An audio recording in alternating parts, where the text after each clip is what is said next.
de poder, ¿eh? Son temas de agresión, de asimetría, pero vividas en el espacio de lo íntimo o de lo más personal.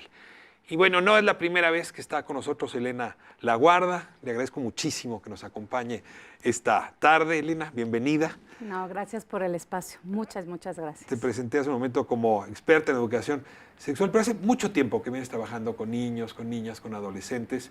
Este tema tan complicado para los seres humanos que es la sexualidad.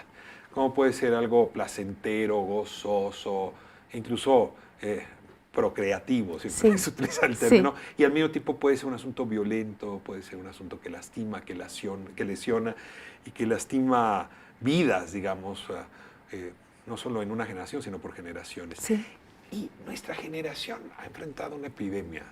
Lo mencionaba hace un momento, este embarazo adolescente que de pronto empezó a crecer y no hemos logrado detenerlo. Yo he escuchado muchas causas, pero me cuesta todavía trabajo entender cómo se produjo esa epidemia y dónde estaría la solución a la epidemia.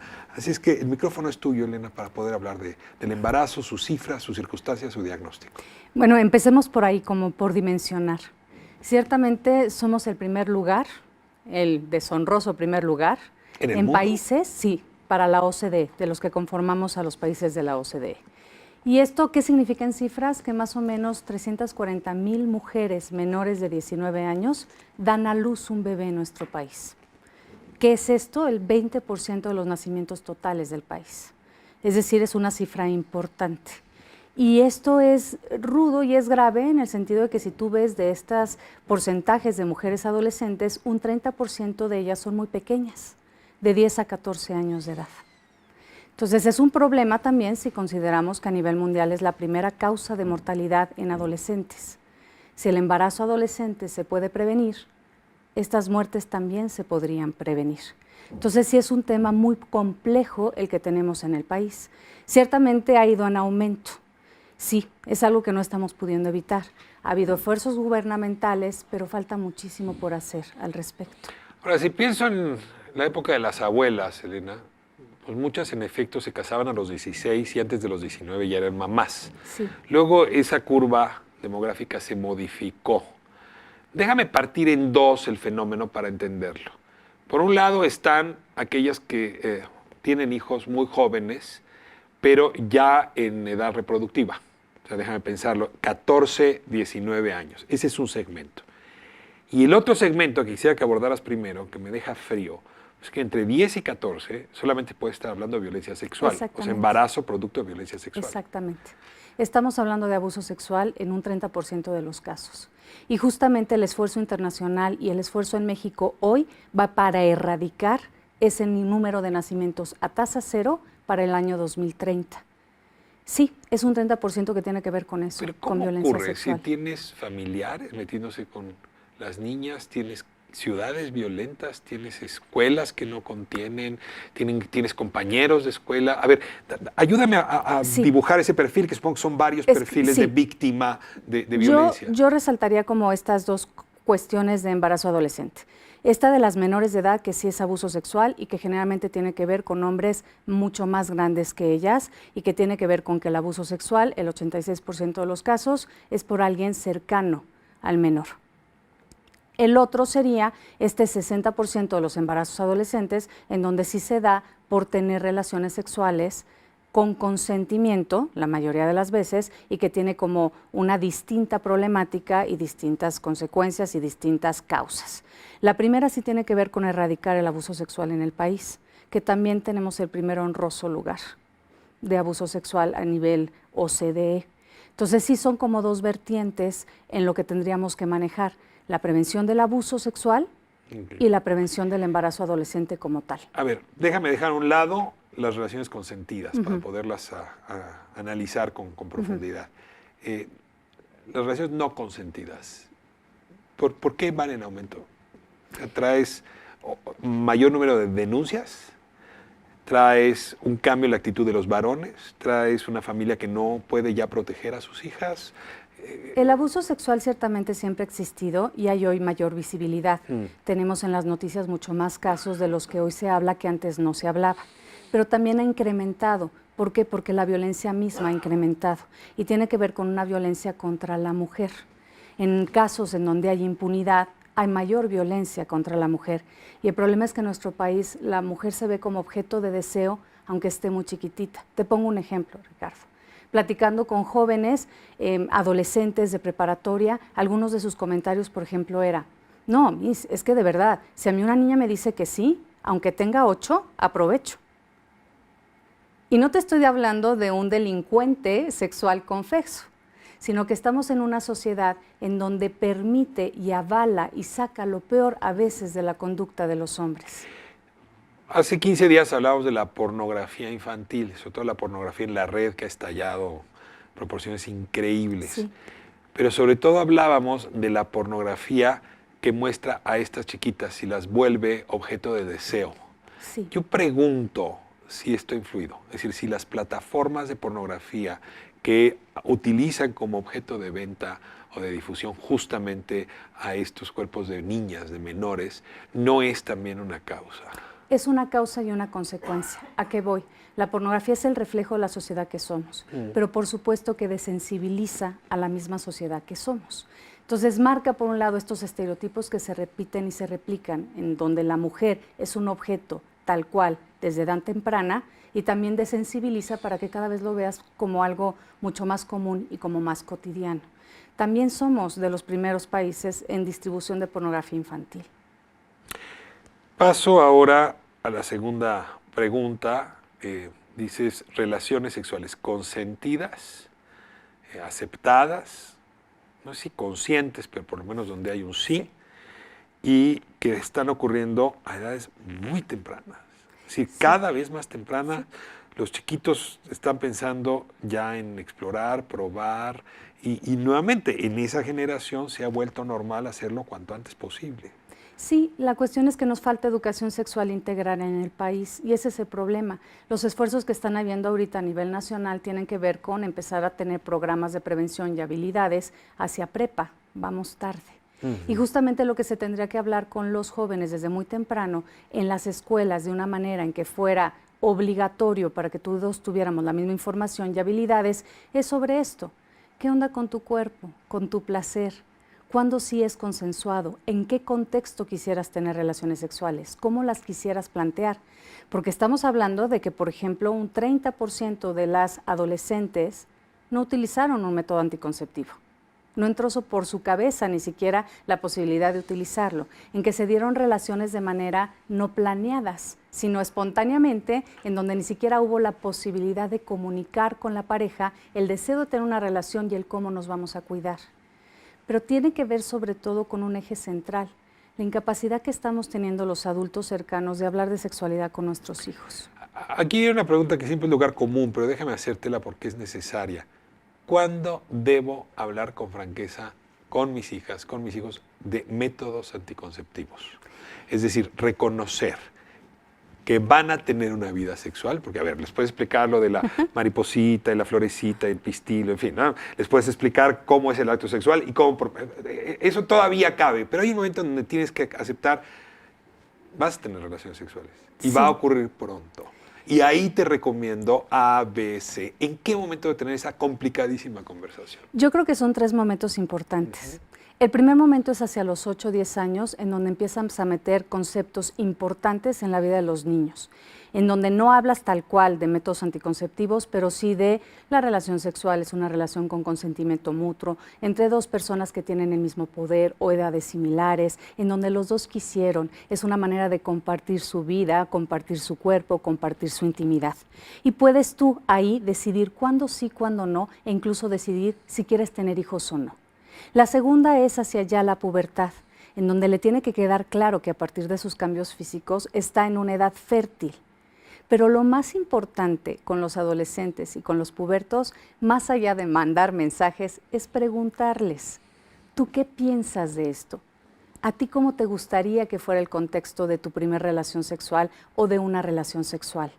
¿Qué crees que sería importante para tenerla? Ayudarlos a reflexionar para ellos ir teniendo argumentos, pensamientos antes de que la vivencia llegue sin poder pensar o planear qué es lo que querían vivir. He escuchado con mucha frecuencia que las chicas no se atreven a pedirle al novio que utilice condón, porque en la cultura de los varones usar condón a esa edad es impensable. Es decir, hay algo que atenta contra su virilidad. Es una cosa muy fuerte, ¿no? Sí. A ver, yo no tuve hijas. Te pregunto, tú sí, ¿cómo le dices a una hija o le exiges que use condón o que se quite de encima? Lo que pasa es que es como una relación que va mucho más allá. ¿Por qué tendrías que estar tú en una relación en donde le tienes que pedir permiso al otro para cuidar tu cuerpo? Lo más importante, sobre todo con las hijas, es que asuman que la responsabilidad de su salud sexual es suya. No le tienen que ceder el derecho a nadie más. No es por favor porte el condón para que entonces tengamos. Una relación vas a establecer con un hombre que ni siquiera puede escuchar tu petición abierta de... Y esto es importante, Ricardo, porque muchas de las relaciones que se dan en embarazos adolescentes tienen que ver con relaciones de uso de poder, relaciones de celo, en donde no te atreves ni siquiera a decirle a tu pareja cómo te sientes, menos a proponer el uso del condón. También tiene que ver con relaciones en las que hay alcohol de por medio. Eso es algo que también nos está impactando mucho en el país. Justo los adolescentes que consumen alcohol tienen 2 veces más de posibilidades de un embarazo adolescente o de tener una relación sexual en donde no estaba planeada y ni siquiera conscientemente deseada. Entonces, yo creo que es empoderar a las mujeres, sobre todo digo a las mujeres, Sí, porque es en el cuerpo de las mujeres en donde está este bebé. Y porque es importante, como me decía una de ellas, Miss, no te puedes tú escapar del embarazo adolescente. No te puedes irte para el otro lado. Ellos pueden aplicar el plan B, ¿no? Como decían, pero Ahora, nosotras no. Con todo, los padres somos responsables de hablar con los hijos. Sí. Y creo que este argumento que me dabas hace más convincente, conmueve más a la chica de cuidarse. Pero a ver, ¿qué argumentos le doy a mi hijo para que no se pase de listo? Para que no abuse de ella sin protegerse y sin protegerla, para que no esté exigiéndole tener sexo sin protección, para que, en fin, asuma que si algo ocurre ahí, no puede usar el plan B. El plan B. A ver, esa me parece, te confieso, muy difícil, porque si apelas a la ética, solamente a la ética. Y es justamente el punto más importante. Si bien tenemos que empoderar a las mujeres, el problema también es un problema de hombres. ¿Y cómo? Por empezarles a enseñar a leer el consentimiento mutuo. Es impactante de verdad que los hombres no saben leer el consentimiento mutuo. Hay veces en que insisten, ya les dijeron no, espera, no, no, pero al final dijo que sí. No, espera, ya te estaba diciendo en lenguaje corporal, ya te estaba diciendo con palabras, con miradas que no. Y en el mismo espacio en donde una mujer no tiene la capacidad de voltear y decir no quiero, porque se siente una relación insegura, y estamos hablando de una relación con una cuestión de poder. Aquí es fundamental el que desde temprana edad le mandes el mensaje a los niños de que no está embarazada, estamos embarazados. El embarazo es un asunto de dos y es una corresponsabilidad, porque también tiene un impacto emocional el saber que hay un hijo tuyo biológico que dejaste abandonado. Sí, no es cierto que te vas y no ocurre nada, ¿no? Por supuesto que no. Ahora, está el tema del método anticonceptivo, está la idea de que se cuiden, pero también resulta el embarazo. Y ahí otra vez los padres se hacen muchas preguntas. Si tienes un bagaje religioso, tenderás a decirle a la niña o al joven, pues ténganlo, acá nosotros nos hacemos cargo. Otros le dirán, pues tenlo y luego lo damos en adopción. Y desde luego cerrarán la puerta a cualquier otra forma de interrupción de ese embarazo, porque en su concepción pues ahí hay vida desde el momento, del primer momento, digamos, de la relación sexual. ¿Qué debe hacer un padre en ese momento, digamos? Porque ahí tiene que revisar sus valores y sus creencias. Y voy a decir algo más fuerte, y quizá es prudente no pasárselas en automático y de manera reflexiva a la hija o al hijo, que también a esas alturas tendrán cosas que pensar y que decir. A ver. Yo contestaría en 2 sentidos. La primera es que el embarazo adolescente impacta a toda la familia, porque es una niña, un niño menor de edad, en donde no tiene la posibilidad con este embarazo de hacer la misma vida económica y profesional que hubiera tenido en otro sentido. Y generalmente es la niña. Y esto genera un ciclo de pobreza en donde ella cada vez va bajando más su calidad de vida y entonces la calidad del bebé. O sea, no va a poder terminar sus estudios, no va a poder conseguir un buen trabajo, no será autónoma, no será independiente. Y económicamente impacta a su familia. Serán ellos los que tendrán que entrar al quite para tratar de sostenerla y sostener este bebé. Pero aún así, la voz de esta adolescente es sumamente importante. ¿Por qué? Porque ella tendrá que vivir con las consecuencias de la decisión que tome. Y esa es una factura muy grande a pagar. Si yo decido que lo den adopción, por ejemplo, me ha tocado en donde obligan a la menor de edad a darlo en adopción, ¿cómo yo hago para asumir la decisión que yo tomé en la vida de mi hija? Tiene que ser una decisión autónoma, igual de quedárselo o interrumpirlo. ¿A los 14 años una niña puede tomar una decisión autónoma de qué hacer? Tendrá que estar corresponsablemente involucrada en la decisión, porque es una decisión con la que va a vivir el resto de su vida. Tiene que ser suya. Tiene que ser suya. O sea, los padres solo acompañamos, las madres solo acompañamos. La podemos acompañar y podemos dar nuestra visión y podemos dar nuestra postura. Pero déjame ponerme en el plano más religioso. Sí. Si yo soy religioso, el que mi hija piense si quieren abortar es pecado. Sí. ¿No? El que no lleve a término ese embarazo me puede llevar a mí y a ella al infierno. Sí. ¿Cómo le hago para frenarme y no meterme en la decisión de ella si me dice quiero abortar? Voy a dar un paso más atrás. Si tú tienes un discurso tan radical frente a tu hija, no te va a avisar que va a ir a interrumpir el embarazo. Ni siquiera la vas a poder acompañar. Lo va a hacer a veces, muchas veces, en soledad. Y es que esa es la cosa con los hijos, que rompen nuestras expectativas. Y el chiste es acompañarlos a pesar de que rompan nuestras expectativas, a que sean autónomos con las decisiones que tomen.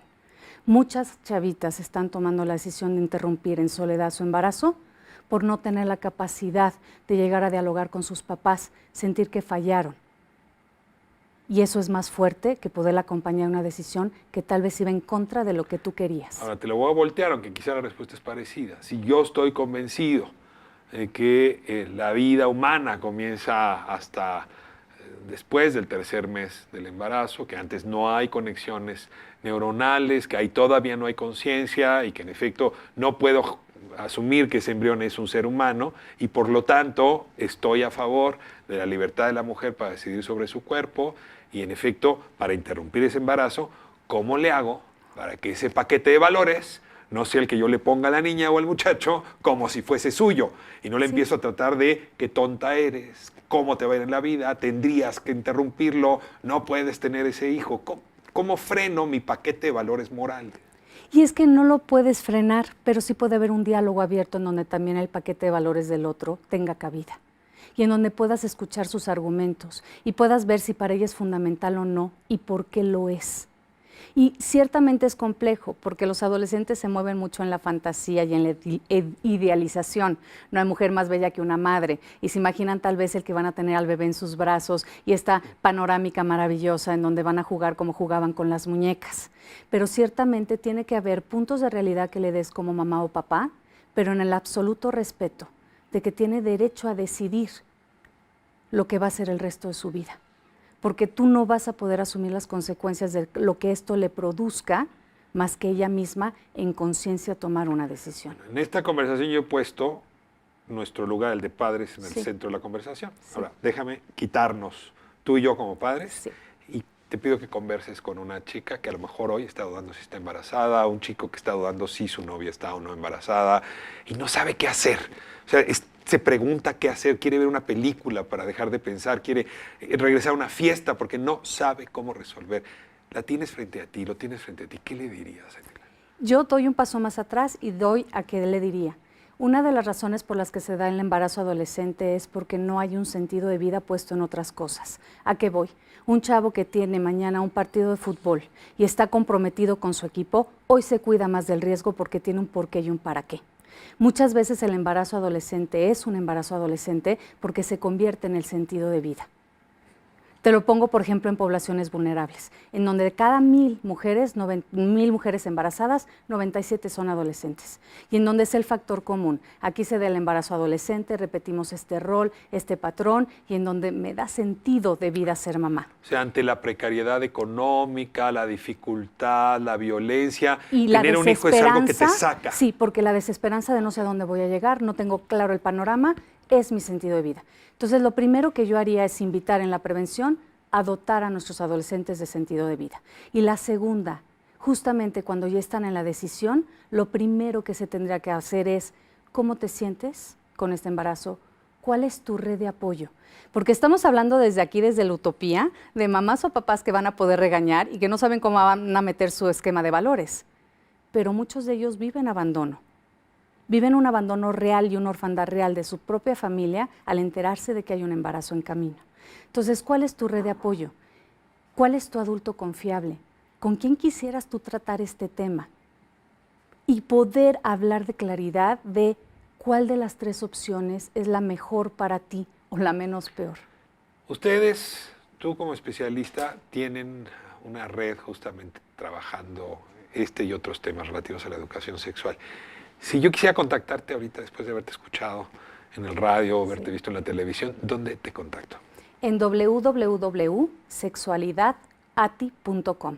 Ahí nos pueden contactar a cualquiera de nosotros que estamos. Jovencitas de 14 años. Jovencitas de 14 años. Señoras que traen un problema con la hija, papás que no saben qué hacer con el hijo. Sí. Justamente en este acompañamiento, que es con lo que a mí me gustaría también terminar.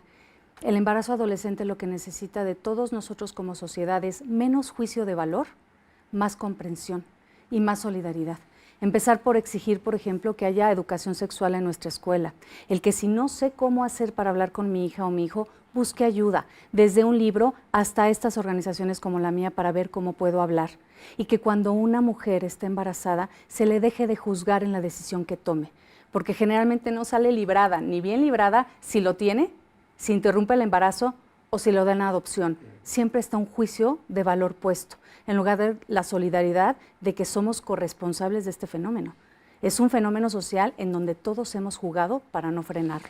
Muchas gracias por compartir con la audiencia pues tantos años de reflexión en el tema y sobre todo este tono tuyo que da mucha confianza. Pensaba que es con ese tono que tú usaste con el que hay que hablarle a los hijos, a las hijas. Muchas gracias. Muchísimas gracias.